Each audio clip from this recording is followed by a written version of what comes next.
Bonjour à toutes et à tous et bienvenue dans ce 3e numéro des podcasts du terroir. On se retrouve aujourd'hui à l'Atelier du Bon Goût à Saint-Georges-du-Vièvre, un établissement qui porte bien son nom tant l'esthétisme et la qualité gastronomique sont au rendez-vous. Et pour en apprendre davantage sur ce restaurant, cette épicerie fine mais aussi ce salon de thé, allons faire la connaissance du cuisinier et de sa philosophie gastronomique. Moi, ma philosophie, en fait, c'est une phrase de ma grand-mère que j'ai retenue, qui m'a marqué, et que ma mère répétait souvent. Et elle disait, la cuisine, c'est l'art d'accommoder les restes. L'art d'accommoder les restes, c'est-à-dire qu'on ne sait pas quoi faire, on ouvre le frigo, et 9 cuistots sur 10 disent, ah ben il n'y a rien, il faut faire des courses. Moi, je travaille à l'envers, je dis, il me reste un peu de ça, un peu de ça, un peu de ça, un peu de ça. Ça, avec ça va bien.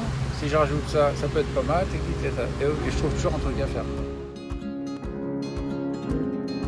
Si à l'Atelier du Bon Goût, la cuisine c'est l'art d'accommoder les restes, ce n'est pas sans savoir-faire, car les bons restes de l'atelier trouvent leur source chez nos producteurs locaux. L'idée de travailler avec les producteurs locaux, c'est une idée qu'on développe, qui a commencé avec la viande. On vend du miel qui vient d'à côté, là. On vend, le vinaigre de cidre, confit de cidre, tous ces produits-là, ça vient de Château-Bonne-Célon, le cidre, le pommeau, le calva, le cidre de glace, tout ça, ça vient de chez eux aussi. Donc on essaie au maximum de faire travailler les producteurs locaux, mais on n'a pas encore couvert tout ce qu'on veut faire. Des produits locaux, de la qualité, de la création, de la passion. C'est donc ça le secret de l'Atelier du Bon Goût, et c'est autant d'ingrédients que le cuisinier ne manque pas de mettre dans son fameux burger normand. Donc les hamburgers, j'ai commencé par là parce qu'il y en a tous les jours, et ils sont faits avec de la viande de bœuf qui vient de la ferme. Voilà. Moi je touche les pièces de bœuf entières, c'est moi qui les détaille, c'est moi qui hache la viande au fur et à mesure pour faire les hamburgers. Et j'ai vu que vous aviez un burger normand. Alors il y a un burger normand, alors on l'a baptisé comme ça parce que dedans je fais une fondue de pommes fraîches. En fait, je lui mets la pomme parce que c'est typiquement... Enfin, il y a plein de produits normands à base de pommes, le cidre, le pommeau, le calva. Bon. Il y a beaucoup de pommes ce qu'on appelle pommes à couteau, pommes à croquer, quoi. Il n'y a pas que la pomme à cidre en Normandie, il y a plein de pommes, il y a la coque orange, enfin bref, pousse par là, donc il y a de belles pommes. Je fais ma compotée moi-même, mais je ne la sucre pas.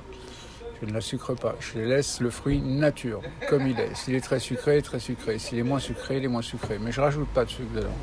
Et du camembert, et je rajoute quand même 2 tranches de cheddar, parce que lui, il va gratiner beaucoup plus facilement, puis couvrir le hamburger.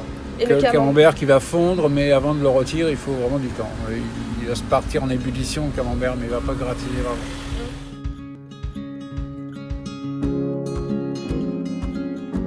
Le burger normand, ce n'est qu'un exemple parmi une multitude de burgers proposés par l'Atelier du Bon Goût tout au long de l'année, le midi, en soirée, quand vous voulez. Alors n'hésitez pas à vous rendre sur leur site internet, l'atelier-du-bon-goût.fr pour faire la connaissance de burgers tout aussi bons les uns que les autres.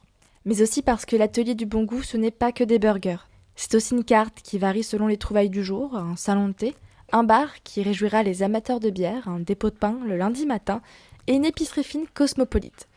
Une chose est sûre, il y en a pour tous les goûts.